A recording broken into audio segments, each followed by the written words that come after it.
receive our Gintong Ani Awards. Now, let me just tell you a bit of a story how this all started. Gintong Ani Award po was actually founded by Mr. Rami Garcia about, I think, almost a year ago. And today, right at this moment, it's going to be the 5th edition. We had the Gintong Ani Awards in Dubai. We had 2 Gintong Ani Awards before, right here in Abu Dhabi. And then we had 1 Gintong Ani Awards in Sharjah. And of course now we have a special edition, which is our Gintong Ani Awards right here at Kabayan Cuisine. Now, how this came about, the award is natin for today is actually, we're going to have 4 awards. 3 of them are in the Philippines. We started before, started ito in Dubai for local, but eventually it became international. We had some awardees of different nationalities, from different countries of course, and then from there it started to grow into an international awards. And this is to give awards to those Filipinos and also non-Filipinos who excel in different fields, from medical to business to arts. And today is a special day because we are going to award people from the filmmaking industry. Right? Of course, like me, these wonderful people who are going to get this award are some who exemplify in their chosen field. And of course, before that, let me call on the founder, of course, of the Gintong Ani, ladies and gentlemen, let's welcome none other than Mr. Rami Garcia.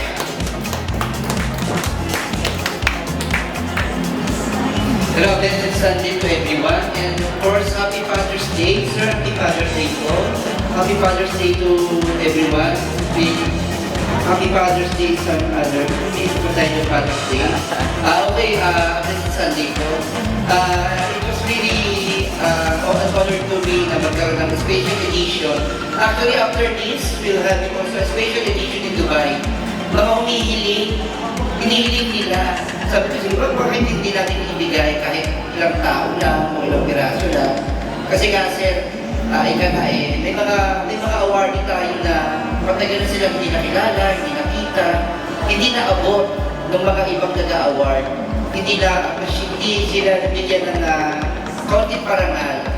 May mga award tayo dyan na, let's say, mani-mani lang, or kakilala lang, or dahil na-award lang sila dahil tropa or kasi may nagawa na ganito, hindi siya nabigyan talaga na sa talaga na gusto. So, okay po. Second thing is, again, ang Gintong Ani po ay para sa lahat po. Sabi ko nga kay manager, ang Gintong Ani po ay pantay-pantay, walang kinikilingan, walang servisyo, parang mali ka. Yun nga po, at saka Gintong Ani po ay pagpaparangal para sa mga Pilipino OFW, sino ka man, saan ka man, at ano man ang ginagawa mo sa bansa dayuhan tayo, na tayo ba ay nakakatulong, tayo ba ay nakakatulong sa pamilya natin, yung ano na ba yung naging kalagayan natin, ang Gintong Ani ang pipingin sa iyo, ang Gintong Ani ang sasala sa iyo, ang Gintong Ani yung magbibigay sa iyo ng pinakamataas na parangal. Hindi man siya kasing taas ng iba, pero kami po ay sumasaludo, tumitingala at nagmamahal sa kapwa natin Pilipino na nagbigay, naglingkod sa kapwa natin Pilipino. Ang Gintong Ani po ay Pilipino para sa Pilipino. Maraming salamat. Don't forget the Gintong Ani again, direct. It was happened July 20 na. And in behalf of Gintong Ani, we would like to our condolences to Madam Lourdes, or so passing away I think this Monday. Nag-attend pa kami yung parada sa Kalayaan sa Dubai. Afterwards, hindi like institution. Kagaya niya, sabihin natin siya ng pagkilala na naging masaya siya na kahit na-appreciate niya yung pagkilala sa kanya. So at least, nadala niya yun kahit pa paano sa kanya. So again, Pilipino LA will be there July 20. Maraming salamat kay Sir Abdullah who's Grace na Gintong Ani Abu Dhabi. Also, Nasal Kaima also will be, and also Ujera will be next. Thank you po. Thank you, Ram. Rami is the founder of the Gintong Ani Awards. Well, this time to help me and be with me to introduce our awardees, ladies and gentlemen, let's call on, I would say, a woman of substance. Iniisip ko pa yung ano eh, kasi doon sa introduction the last time, siya yung 5 pages. Ang dami niyang accolades, ang dami niyang mga nagawa, you know, taking back from school days hanggang nung nakarating siya dito sa UAE. Ladies and gentlemen, one of the most decorated women here in the UAE. Ladies and gentlemen, to call our awardees, let's welcome on stage none other than Miss Joanna. Hello, how are you? Actually, kayo sa natin, Mike. Thank you so much. Iba talaga si Direk Albert pag nagpakilala. Parang feeling ko I am on top of everything. But Oo naman. sa lahat, maraming salamat for inviting me here, Sir Rami and Direk Albert. Of course. It is always an honor to be part of platforms like this to actually Yes. honor our fellow Filipinos who have been going far and beyond their regular duties to just help and put our flag in an international scene. Actually, maganda po itong panahon na ito, no? Kasi marami tayong crisis na pinagdadaanan. That's true. And to have this kind of platform is actually a boosting scenario. It's a boosting effort for everyone po. Na And talaga- we're very happy kasi isang tawag lang namin Ay, sa iyo. syempre. Andiyan ka na. Para sa inyo ka. Alam namin busy ka, pero you always have time for us. Alam mo, sinabi na namin na, Direk, sino ang pwede nating kumitahin na babae? Kasi lahat ng awards natin lalaki. Kaya tapos na kami sa viewers. So isip kami, parang kung inisip ikaw talaga. Talaga. The first woman in mind. It's always an honor. Yes, and of course, yes. Hindi po ito una natin. Oo naman, yes. Pero every time that I work together sa mga Yes. kababayan po natin na hindi pa nakakakilala kay Direk Albert at kay Sir Rami, talaga po napakadami nilang ginagawa para sa community. And those who are part of these platforms, these programs, talaga naman po napakasaya ng And we're just following your footsteps. Ano ka ba? Kaya po, Wala pa kami sa kalingkingan mo. Wala pa sa kalahati ng mga narinig mo. salamat, sir. Yes. Okay, so I'd like to do the honor of introducing our awardees. So siguro ang gawin natin, since the 4 awardees, isa lang yung nandito physically, right? We're gonna call on some wonderful people to receive the award. Katulad yung owner natin ng Kabayan Cuisine. Wow. Nandito siya si Sir William. Right? Wow, Sir And of course, we'd like to thank Kabayan Cuisine for giving us the opportunity to hold the awards. Yes. right Thank you so here. much, Kabayan Cuisine. We salute Yeah. you for having us here in Tong Ani Awards for staging this program po. Oo. At saka alam mo ba, first time kong makapunta dito. And first of all, very catching yung colors niya. Yes, di ba? Ibang color. Oo. Sa labas pa lang, nagmamaneho ka pa lang. Oo, ito yan. Ako eh. Research ako eh. Ano, kaya ako pala. At saka sa hina rin, so far I was talking to the chef. Ang dami kong natutunan. Like? Such a short time. Excited na akong tikman. Talaga po. Parang nagutom ako Lalo lang. na yung kanyang inutak. Minuta. Narinig ko ba ito? Pero I'm sure ready kasi yan ang And so, we're gonna have a taste of the wonderful food ng Kabayan Cuisine. Excited ako doon. Oo naman. So, Mamaya, ibibigay ko siya, itikman natin, and I can bring out a review of the food, of course. So, dun sa mga kabayan natin, all the way, mga Dubai, mga pag bumisita kayo sa Abu Dhabi, make sure you visit, of course, Kabayan Cuisine. Okay. So, sir, bago tayo maghutom, Yeah. dahil ready na tayo for the food review mo. Of course, of course. So we'd like to honor this food, no? When I attended, or when I arrived here, nakwento sa amin na itong grupo na to ay gumagawa talaga ng pelikula.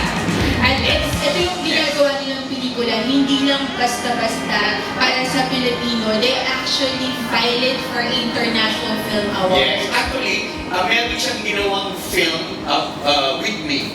1, 2, 3, I did 2 interviews with him when he was in Dubai. Tapos we did 3 short film. Right. And the 2 of the film were actually shown, one in UK, Wow. one was shown in Germany. Wow. And also nominated for Best Short Very good, Film. very good. One is called Time Heals. Time Heals. Time Heals. Tapos Acceptance. Acceptance. Yun. Tapos meron kami actually shoot na dalawang film na hindi ko pa nilalabas kasi hindi pa na-edit. Hindi pa na-edit. One called Sacrifice Sacrifice. and Judgmental. Judgment. Wow, iba naman yung mga titles. No? Actually, nakakatawa yung direct kasi whenever I speak to foreigners and whenever we actually tell about the achievements of Filipino and then we talk about in the international scene movies, no? Yes. It is just so honoring and it's just a proud moment. Oo naman. Kapag we were able to share these milestones, no? To say that Filipino artists are able to break through UK, Germany, Yes. diba parang wow, it's such a proud moment. So, congratulations, keep it up. Ang team na to ay very dedicated, kaya naman po ang ditong Annie organizers realize that we really have to give them recognition for the hard work, the effort, and the talent that they have shown so that internationally makaka-breakthrough tayo. So, saludo po kami sa inyo. Simulan na natin, sir. Yeah. So Okay. we'll start with this one here. If I may read the Sure. citation, Direct Albert. So, Gintong Annie Awards Abu Dhabi would like to award this honor of an award of recognition to the best writer in the movie Kalasag. Ito po pala ito sa background, no? The Kalasag movie is actually an indie movie. Yes, Na ginawa po nila sa Pilipinas. Yes, yes. And this is actually a science fiction movie. It's an action movie. Yes. And it is actually resembling, when I was watching the trailer, it is resembling that of Panday. No? Oh, yeah. Our cultural icon. Naalala ko sa Panday. FPJ.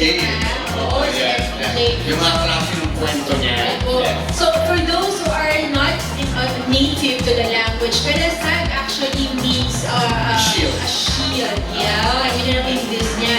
And in the movie, they're showing that once the protagonist, yung lead actor, will wear the Kalasag, he becomes superhero. Ganon, no?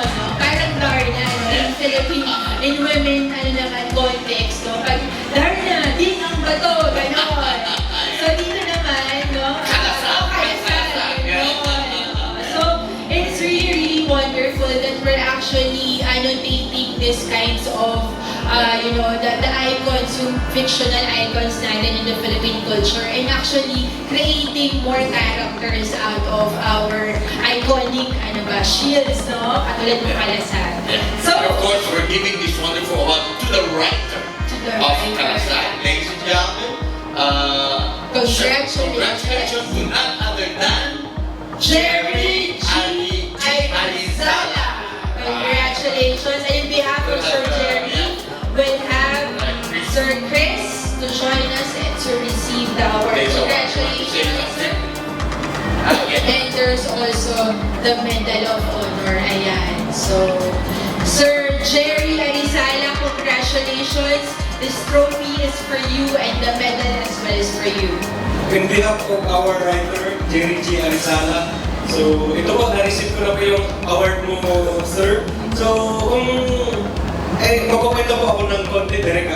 Si Derek G. Arizala ay siya po yung principal namin sa school, o sa province ko. So, siya po nag-start talaga, nagkaroon ako ng gusto ko umacting. Kasi doon po sa province namin, sa Masbate, si Sir Jerry G. Arizala, siya po ang nag-iisang principal na meron kaming acting workshop at meron din po kaming acting pagdating po sa graduation, sa mga ganung ceremony. Kaya doon po na-develop grade 6 po ako na-develop ko yung talent ko. Sabi ko, paglaki ko, gusto ko maging PJ. Yan. Parang yun, marami na rin po siyang award. At kinukongratulate ko po ang aking isa sa mentor, Jerry G. Arizala. Congratulations and thank you, Sir Jerry. Thank you. Congratulations once again. Yes, Sir Jerry Arizala for the Best Writer Award. Thank you, Sir Thank Chris. you. Maraming salamat. We will know more about Sir Chris later. First, Yes. let us congratulate muna the other important parts of Of course. persons behind the movie. So this second awardee, I'm sure ladies and gentlemen, you will also appreciate. Kasi I was looking at the trailer, nakita ko na even if it's a low-budgeted film, talagang they give their all. Oo. Diba? Oo, Talagang yeah. they give their all to give the entertainment value na Yes. kailangan ng mga manonood. And for that, would like to congratulate the best featured actor in the movie, Yes. Kalasag. One of the featured actors. Yes, congratulations Congratulations to Fernando Peron del Valle. Congratulations, sir. Again, on behalf of Sir Fernando, Sir Chris, can you please receive the award? Ayan, and the Medal of Honor. Ayan. Top 1, top 2, yan. Yes, go ahead, sir. Ayan po, on behalf po of our featured actor for today. So, ito po yung award ko po, Tito Fernando Peron del Valle. So, actually, Siya ba yung pinatay mo dun sa film? siya po yung ano po, yung maligno dun sa film. Ayun! Kaya pala sabi, tinitingnan ko yung mukha. Okay. Siya yung maligno sa film. Right. Opo, siya po yung hari Kasi yung kalaban mo. Yeah, Hari ng laki. Right. So, by the way po, magkukwento lang din po ako ng kwento kay, ng small story kay Tatay Fernando del Valle. Nakilala ko naman po siya sa isang modeling agency. So, sa mga... Sa Pilipinas? Sa Pilipinas po. Okay. So, by the way po, noong pandemic talaga, marami siyang tinulungan ng mga model, yung mga, yung mga runway or something na binigyan niya ng trabaho that time. So that time kasi pandemic, talaga, bawal sa labas.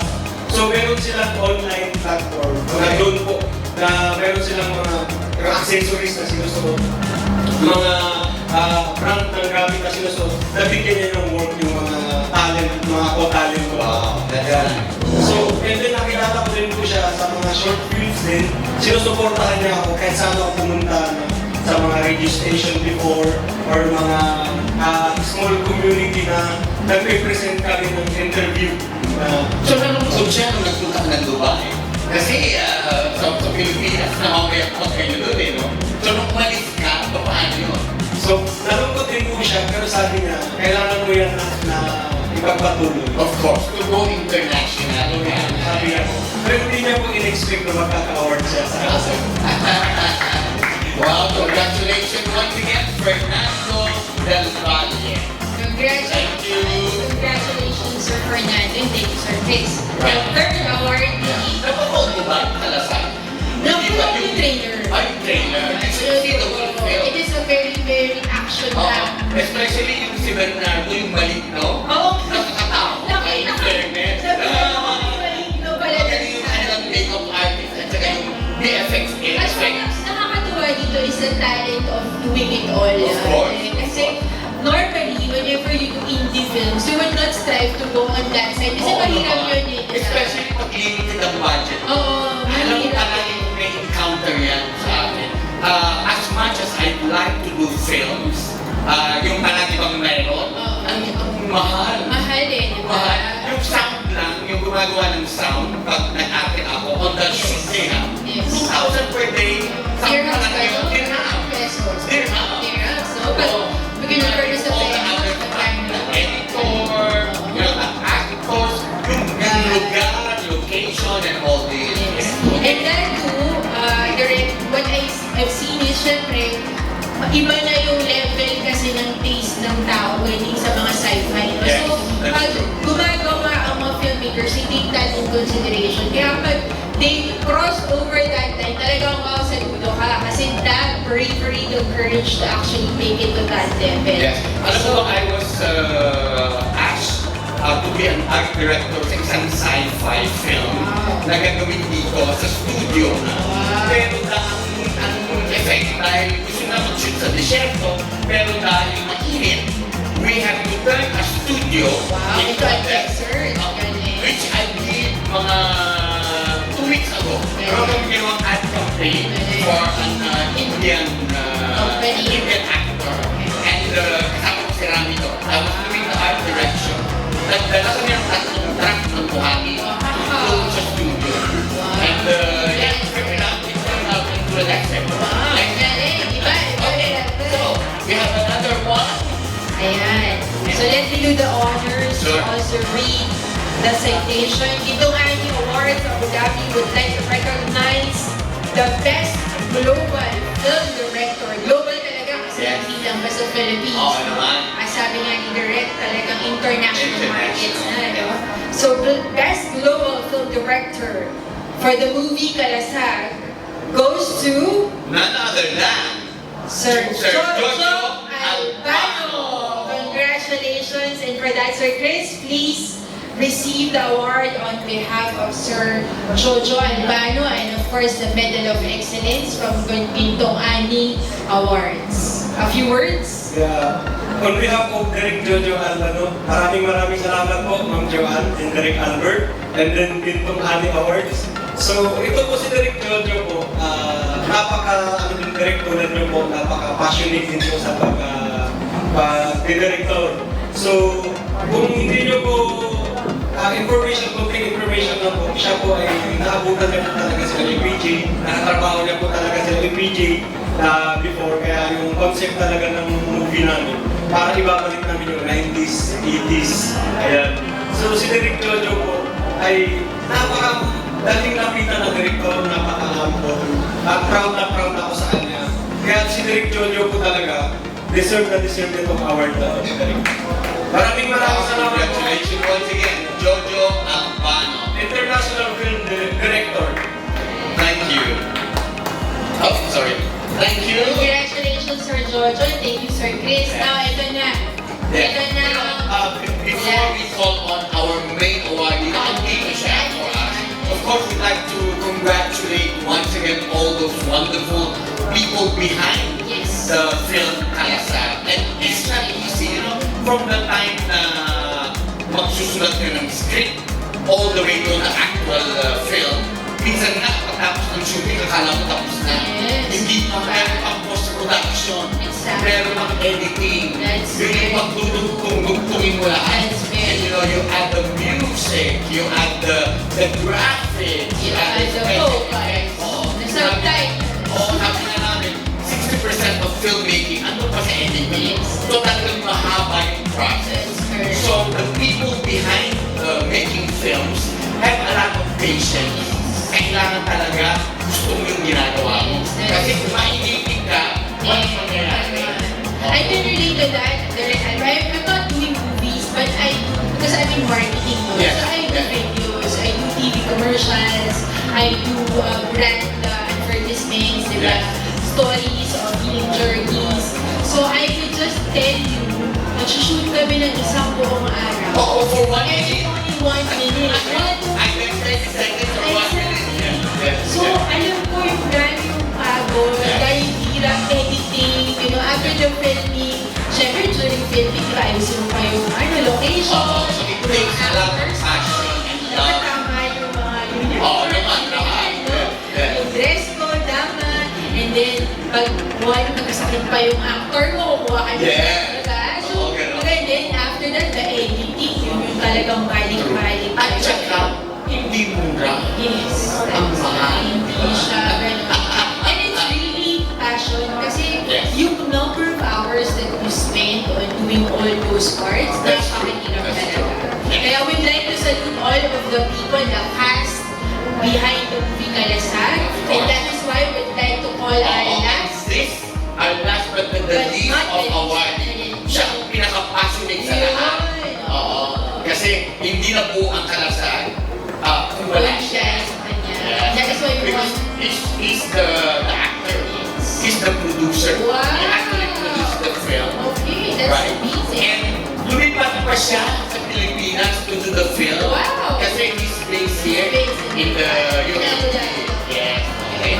So, without further ado, Let us call on our very, very honored and very prestigious awardee. Let us congratulate first the redesignation Bintong Ani Awards Abu Dhabi would like to present this honor to the most remarkable and outstanding actor of Kalasag movie, who is also a UAE award-winning actor. Ladies and gentlemen, let us please welcome on stage Christian Cordilla Almarico. Congratulations, sir. Congratulations, Chris. Truly deserve the award and the Medal of Excellence. Thank you, sir. A few words, please. Yun po, maraming salamat first of all sa Bintong Ani Awards, kay Derek Albert, kay Ma'am Joanne, kay Mamang Rami, sa lahat po ng nanonood ngayon sa aming award. Sir William. Sir William, okay, Sir William po, maraming salamat po about sa venue. And then si Chef A, in-interview mo kanina. Yes, Chef E. Chef E. Yes. E as in Erwin. Erwin. Eric. Yes. Maraming salamat po sa Team Cuisine. And also, we'd like to acknowledge the family of Sir William. Yung family po, sa mga yung family niya. Hello. Kumusta po? Ayan, bago ko po umpisahan direct, alam po yan kung paano po ako nag-start. Yes. So sobrang sobrang struggles. From the Philippines, nag-start po ako sa isang indie film. Okay? Indie film po yun. Hindi po yung normal na indie film direct. So start po ako sa sexy film, yung mga ginagawa namin. Yung mga movie namin napapalabas po sa maliit na sinihan. Okay. And then, doon nakilala ko po sila Tito Fernand, yung nagka-award kanina, Yeah. yung mga co-actors ko na galing din po sa indie film. So, to make the story short, na gumagawa din kami ng short film doon. And then, mga modeling. Yeah. So, nag-Dubai na ako. After po nung nag-Dubai ako, so nakilala po ako ni Mamang Rami. Yan, nag-apply po ako sa mga restaurant. Wala po akong kakilala. Sobrang struggles. Pumasok po ako dishwasher. Pumasok po ako food runner. So, as in, nung pandemic naman, nawalan kami ng trabaho. Pero continue pa rin po yung passion ko na gumawa ng mga films. Continue ko po from Philippines to Dubai. And then after nung bago po ako pumunta ng Dubai, nakapasalin po ako sa audition sa Hong Kong. Yung Ocean Park po, stage play actor naman po yun. Yes. I remember that. Yan, isa po yun sa naging credential ko kung bakit ako tumawid dito sa Dubai. Sa pagiging actor, commercial model. Ayun, kumbaga po kung tawagin ay madaling lapitan na actor. Ayan, so to make the story short po, pinutuloy ko po yung passion ko. Hindi po ako nagpatinag sa mga struggles, sa mga pagsubok. Yun, nakilala ko po si Derek Albert. Nakilala ko po si Derek Albert sa isang restaurant na nagkakaroon ko siya na a-advertise. Tapos that time po kasi, isa po ako sa waiter. Tapos, pinausap po, nakita po ako ni Derek, pinausap niya po ako. Sabi niya, ano pangalan mo? Sabi ko, Chris po. So sabi niya, kunin kita sa isang, Derek, short film. Sa isang short film. Eh bakit po? Kasi ang cute mo mag-smile. Sabi niya. Yun po yung start. What's a smile? Yan po yung start. And then, yun, sumama na ako kay Derek sa mga short film. Yeah, sabi nga natin, the rest is history. Yeah. Sa apat nating awardees, Sir Chris bilang lead actor, Sir Jojo bilang director, tama po ba? Sir Chris?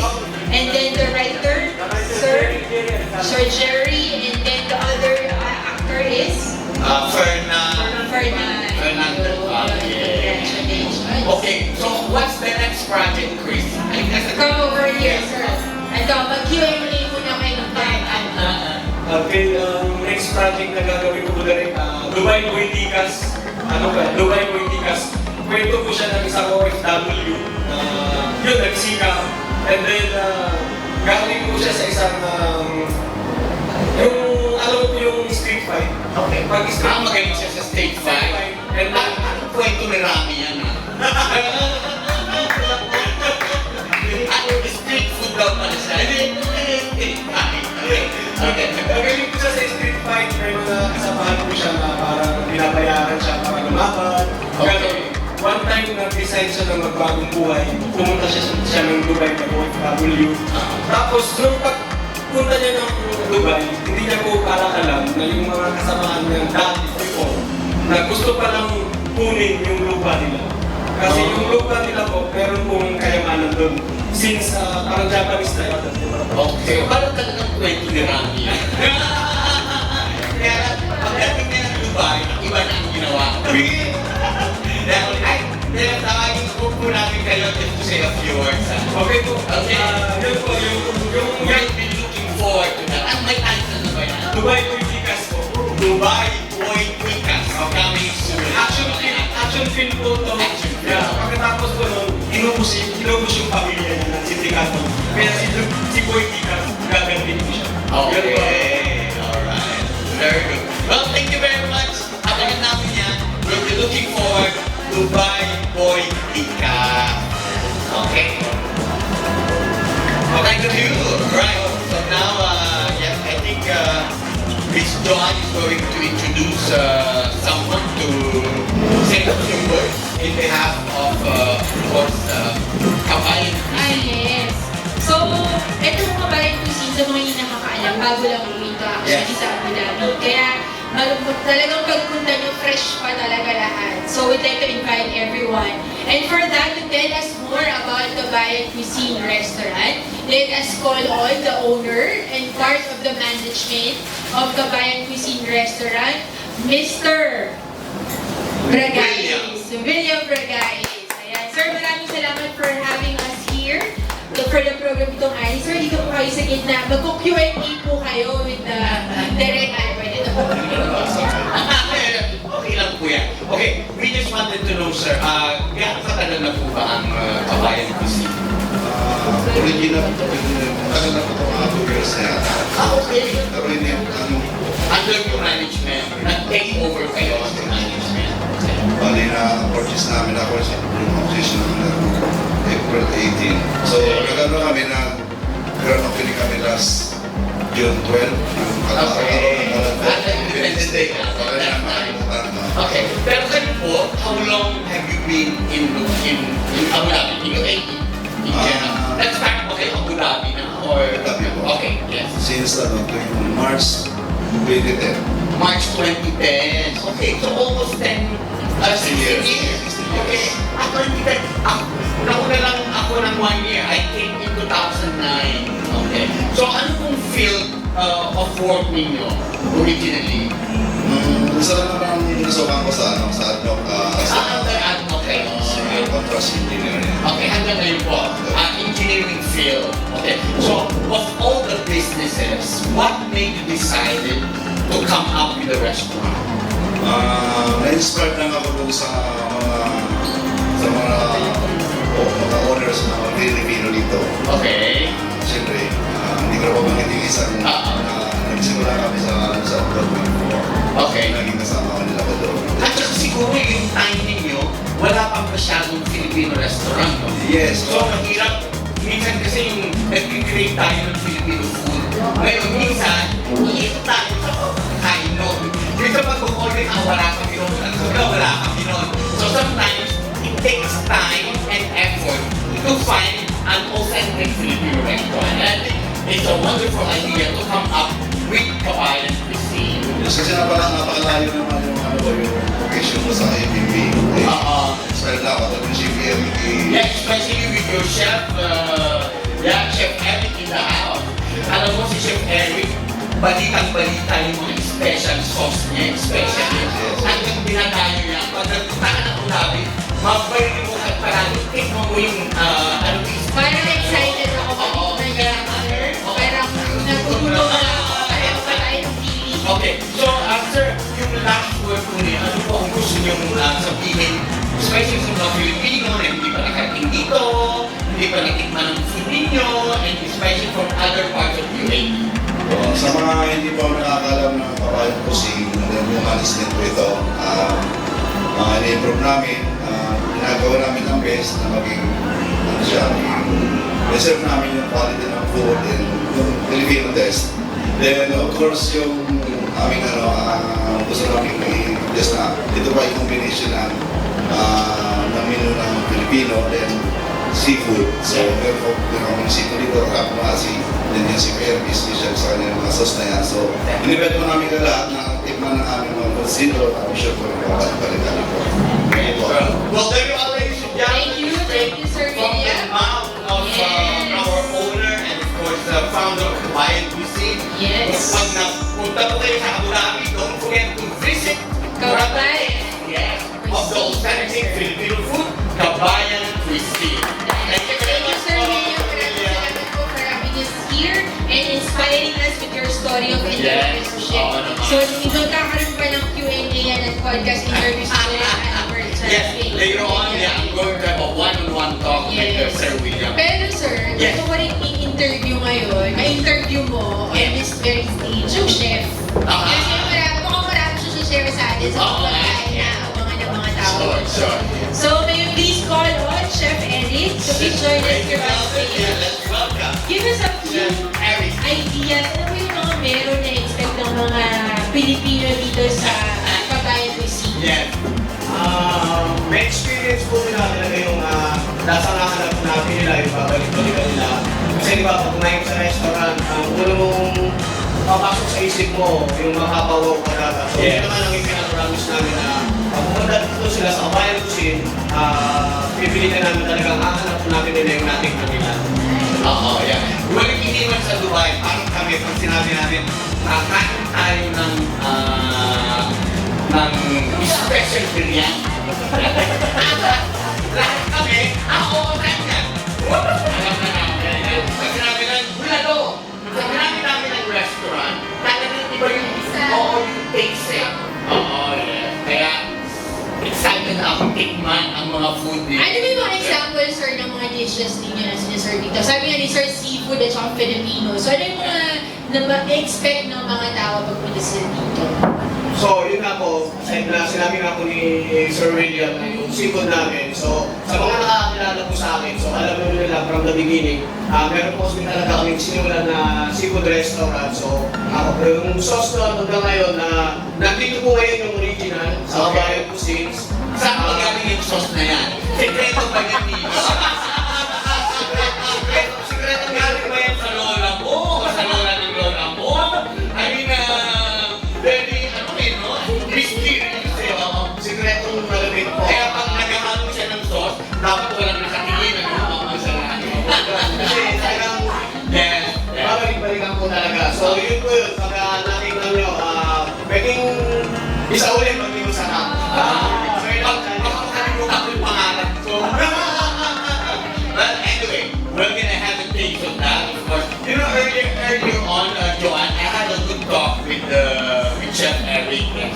So, binagay siya sa akin yung mga ibang klaseng food. Ang isang tumatak na sa akin, may tinuta. May duda? Oo, pangalan ba? Pangalan Oo, ba? parang wala na yung utak ko. So, we're gonna Try taste it natin later on. yan. Try Gusto natin. ko mga biruan nun. Mga sweet sir, natulong ko si Mrs. Okay. So, dalawa po kayong chefs dito. Opo, ang baby na kami, Baby. sa yung mga baby na nakasama. So meron pang sweets pala tayo dito. Alam mo kung bakit kasama mo si Mrs. Bakit, sir? Oo. Kasi pag si Mrs. hindi marunong, ibig sabihin, iwan siya, di ba? Si Sir lang, baka magsama ng iba, di ba? Baka meron siyang kasamang ibang nagtitips na ng sauce. Kaya kung ako din si Mrs., oo, ako din ko rin, kailangan chef din ako. Para makurado. Well, thank you very much, sir. At sabi nga namin, we're gonna have a good taste. Itigman namin yung mga specialties niyo. And of course, this is going to be all over the UAE. Yes po. So, yun po. Maraming salamat po. So, iniimbita ko po kayo. dito sa Kabayan kasi na pinapangako po namin kung ano yung natin ko yung isa hanggang natapusan yun po yun, walang magbago. Pinasarap po. Wow! Thank you very much po. Okay. Maraming salamat. Dito Happy Awards, again, would like to appreciate and like to thank the support of Kabayan Cuisine Restaurant Of for course, having of us course. here. And yung mga gusto po ng special event, of course, Kabayan Cuisine is open. It's open. Yung mga birthday, wedding, they have a special place here dito Yes, sa taas. anniversary, Right, yan. ganyan. Yung mga gustong mag-karaoke habang kumakain. Ayun. Ayan, meron Ang sila dito. favorite pa naman nila mga Pilipino. Alam mo, galing ako Yes. sa Kaima last week, naghahanap ako ng karaoke. Talaga ba? Hindi na ako rin kaya Naghahanap ako ng isa lang. Sa Filipino restaurant doon. Pero dun sa iba, wala talaga, nahirapan ako lalo nung gabi na. Even bar, wala. Eh pa naman, sa Dubai, napakarami. Dito sa, so syempre sa itong Emirates, diba? Yes. Nag-develop pa lang yung ganyan. Oo, So, well, we're happy na yes, meron tayo we're mga happy. ganyang facilities dito, Oo. especially yung Kabayan Of Cuisine. course, So, not other than kumain ka na, nandito Nag-enjoy ka ka pa. ba? Okay, but before we end, Joanne, I'm sure you're Yes. facing with a lot of things. Yes. What's keeping you busy nowadays? So, ano yung mga padaming projects so far? Okay, thank you for asking that, sir. In fact, Sure. napansin ko ako kasi next week, ako po yung mag-host ng Philippine Independence Day dito sa Abu Dhabi. Okay. So we will be there the whole day. Grabe pag-free tayo, ha? Pero Oo, kung sila pagpunta independent dito, kayo, punta Abu kayo. Dhabi. So it is actually organized by the Bayanihan Council Abu Dhabi. Okay. So they have invited me to host along with other Filipino mga leaders din to be there. And all the different groups of Bayanihan Council will be there also. So sana po makapunta kayo. Sana po that will be from 8 morning until late at night.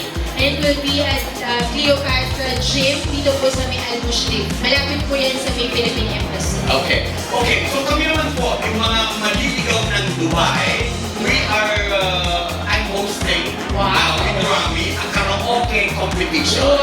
Every Saturday, Tuesday, and Thursday. Kaya pala gahanap ka ng karaoke sa Oh, yes. ha? Tapos, yung mananalo on a weekly goes to a monthly. From the monthly goes to a grand final. And we are giving a prize of Dubai ticket Wow! for the grand prize. So, sali lang kayo. So, how hard to register? Oo, yung mga all you can do is go there. You'll find it in our channel. Yun, We'll sa put the link channel. on. There will be a link in the channel so you can register. Yes, huh? yes. Okay, Of that's course, great. once again, in behalf of Kabayan Cuisine, of course, with Miss Joanne, Thank you, for sir. our lovely winners, so I will let So, Chris, join us here. Yes, and of course, yes. By the way, Derek, bago ko po makalimutan, nagpapasalamat din po ako sa aking home network. Isa Television, Nanonood ako Station, yan, SDTV. SDTV, Yeah. and then Dreamstar Teleradio. So, ano po nila talaga, grabe yung coverage nila sa mga project ko. And then Euro TV din, yung mga interview ko din sa Euro TV. Okay. Maraming salamat po sa lahat. Thank you very much. Thank you, Chris. Of course, the founder, Sir Rami Garcia. Thank you. Of course, our very good friend, Chris. Also, Crisanto with us. And once again, the family of Sir William and friends. Yes, Chef Eric. Thank you very much. And of course, we'll see you next time. Johan, basta po, once we have another event here in Abu Dhabi, we'll let you know and we'll update you. Yes, so maraming salamat po for joining us this afternoon for this program. Thank you, Derek. Thank you, Sir Rami. And don't forget, Philippine Independence Day celebration in Abu Dhabi. Yes, that's June 27, June Saturday, 8 a.m. at the Cleopatra Gymnasium here in Mushrif. Thank you very much.